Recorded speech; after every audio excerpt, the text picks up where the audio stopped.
is that almost all Americans are underinvested in precious metals and precious metal stocks. And while they're nowhere near as cheap as when they were 5 years ago when you and I first started talking, relative to the level that they're going to be 5 years from now or 10 years from now, and relative to the market share that they enjoy in most people's portfolios, they're still very underrepresented. Very high quality gold companies. By the way, I interviewed Amaro Jundi today, the CEO of Agnico Eagle, finest operating mining company in the country. The analysts' expectations around Agnico Eagle are based on $3,200 gold. It's kind of hard not to beat the expectation when the expectation's $3,200 and you're selling the stuff for $46. That's the stuff of earnings surprises.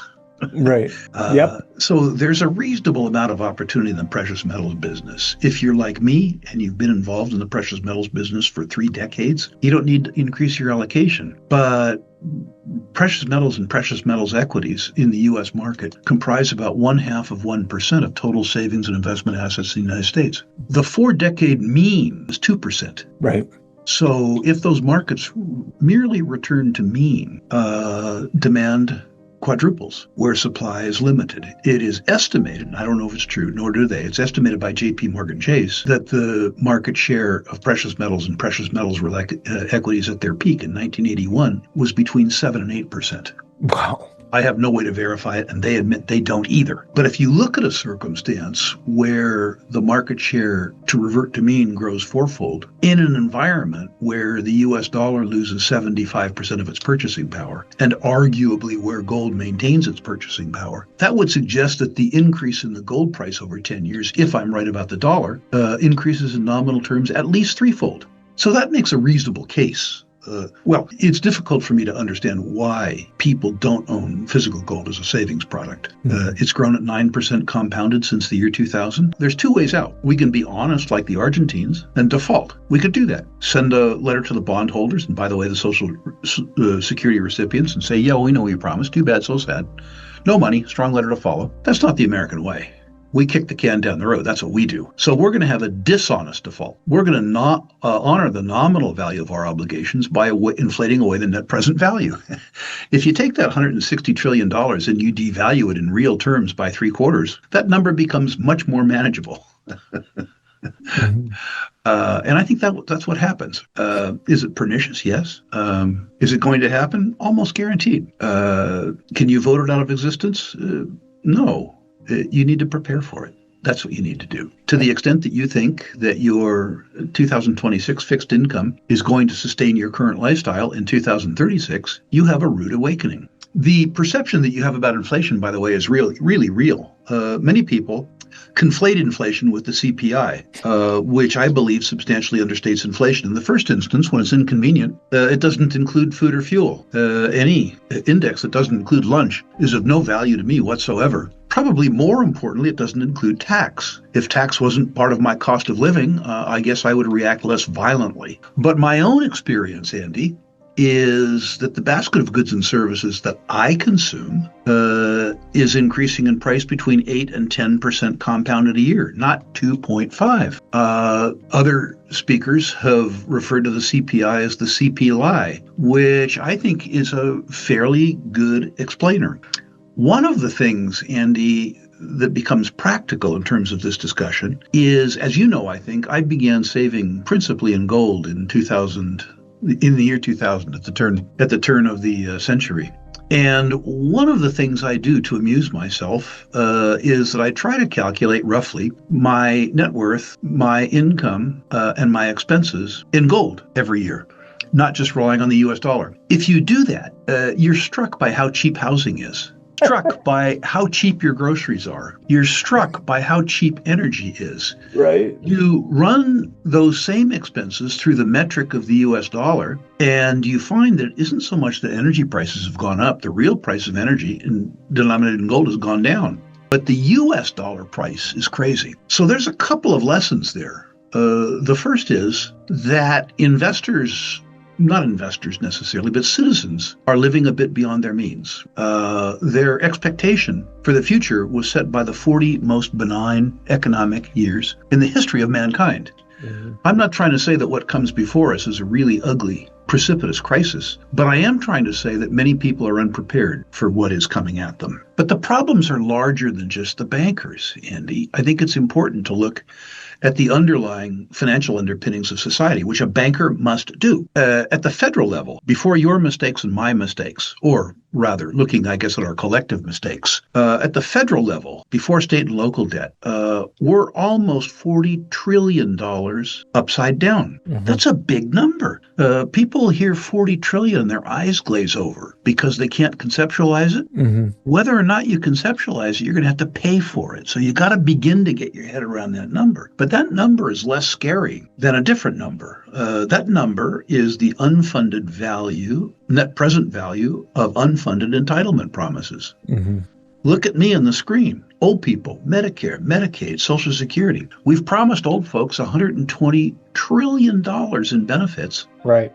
And we don't have the money. Right. I'm not suggesting we're going to get a lot of hate in your comment section. Guys are going to say, well, I paid in, I deserve it. Whether you deserve it or not doesn't matter. It's not there. I've paid into Social Security for 60 years. Mm-hmm. You can't get blood from a stone. Stones don't breathe. And so when we talk about the issues that we face in society or the issues that I face as a banker, I think we need to start at square one. We need to understand that as a society, we've lived beyond our means, and there's a reckoning coming. Mm-hmm.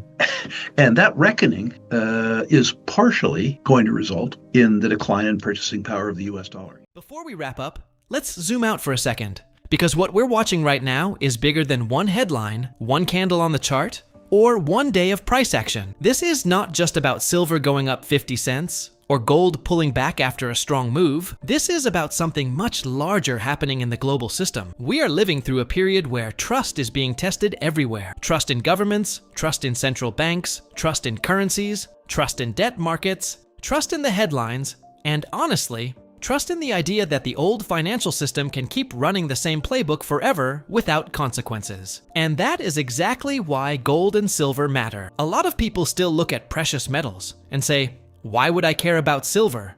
Why would I care about gold? They just sit there. They do nothing. They have no yield. That is the old argument. But the world we are moving into is not the same world that argument was built for. Because in a world of rising debt, geopolitical instability, currency debasement, weaponized trade routes, sanctions, proxy conflicts, fragile supply chains, and central banks trapped between inflation and recession, the thing that just sits there starts to look very powerful. Gold does not need permission. Silver does not need a bailout. Neither one needs a central banker to reassure you on television. And that is why every serious conversation about the future of money eventually comes back to hard assets. Now think about where we are today. Global tensions are not fading away. They are multiplying. The Middle East remains a pressure point.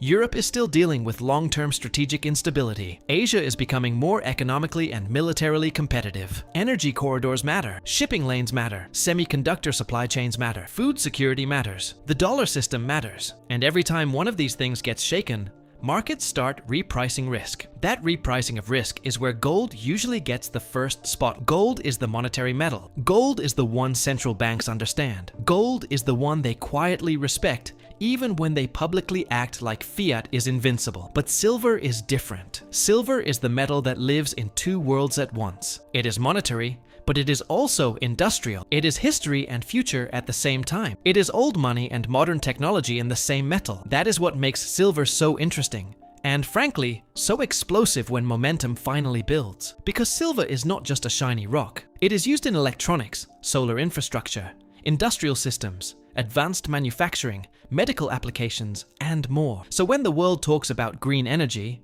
electrification, reindustrialization, military tech, grid expansion, AI hardware, and supply chain security, silver is sitting right in the middle of all of it. That is why silver bulls never really go away. They may get mocked, they may get early timing wrong, they may have to sit through painful consolidation, but the core thesis keeps coming back because the metal keeps mattering. And let's be honest, silver has a personality that gold does not. Gold moves like a king. Silver moves like it just drank 3 espressos and saw a breaking news alert. Silver is calm until it isn't. That is why silver drives people crazy. It can look asleep for weeks, and then suddenly it moves like the market remembered all at once that above ground supplies are tight. Demand is real, and the paper game only works until confidence starts slipping. That is the part many casual viewers miss. Most people only become interested in silver after it already made the move, after the breakout, after the headlines, after the FOMO starts, after the mainstream financial channels begin pretending they always understood the story. But real positioning usually happens when nobody is excited, when the comments are quiet, when the chart looks boring, when everyone is distracted by the next hot trade. That is how these markets work. And the geopolitical side only makes this more important. Every new conflict, every new sanction regime, every new currency settlement outside the dollar system, every new shipping disruption, every new defense escalation, every new energy shock adds stress to the financial architecture. Maybe not enough to break it in one day, but enough to weaken confidence over time. And markets run on confidence. That is the key point. The system does not need to collapse tomorrow for metals to matter. It only needs people to slowly realize that the system is not as stable, not as neutral, and not as durable as they were told. That is when gold becomes a signal. That is when silver becomes a story. And that is when retail investors, institutions, central banks, and everyday savers all start looking at the same assets from different angles. Some buy gold because they want security. Some buy silver because they want leverage to the same macro trend. Some buy both because they do not want all their faith sitting inside digits on a screen backed by policy promises and political incentives. And can you really blame them? Look around. Governments keep spending, debt keeps rising, currencies keep getting diluted, wars keep threatening trade, politicians keep promising stability, and ordinary people keep noticing that their money buys less than it used to. That is not conspiracy. That is lived reality. This is why gold and silver are not just investments to many people. They are a response, a hedge, a form of skepticism, a statement that says, I do not fully trust the system, and I want something outside of it. Now, does that mean metals only go up? No. Does that mean silver cannot be volatile? Of course it can. Does that mean gold cannot correct? Absolutely not. But zoomed out, the bigger picture is what matters. Precious metals do not need perfect conditions. They need persistent stress, and the modern world is delivering plenty of that. That is why, on this channel, we do not just stare at price charts in isolation. We connect the dots, because silver is not trading in a vacuum. Gold is not moving in a vacuum. Markets are reacting to debt, diplomacy, war risk, central bank behavior, inflation expectations, real yields, industrial demand, and public psychology all at once. That is why one random headline can move these markets. That is why one central bank statement can change momentum. That is why one geopolitical flare-up can turn boring metals into the most interesting corner of the market overnight. And this is where the memes almost write themselves. One day the mainstream says, nobody needs gold anymore. Next week, central banks are stacking it. One day people laugh at silver holders. Next week, they are posting rocket emojis after a $2 move. One day, analysts say inflation is under control. Next week, your grocery bill files an official complaint. That is the clown world element of markets. You can almost picture the meme. Fiat currency after another trillion in debt spending. I'm tired, boss. Or this one. Silver investors after waiting for months and seeing a 4% move. Everybody stay calm. Everybody stay calm. Or the classic energy of the metals crowd. They called me crazy at 22 silver. They called me lucky at 32 silver. They called me again at 40 asking what to buy. That is the emotional cycle in a nutshell. And if you want a few tweet-style lines to flash on screen during this segment, here are some that fit perfectly. Gold is not chasing the news. It is pricing the loss of trust. Silver is what happens when monetary anxiety meets industrial reality. Every empire prints. Every market pretends. Gold remembers. Paper promises are infinite. Real metal is not. Geopolitics is bullish for uncertainty. Uncertainty is bullish for hard assets. Central banks buy gold while telling you everything is fine. That should tell you enough. Silver does not move when people are comfortable. It moves when comfort breaks.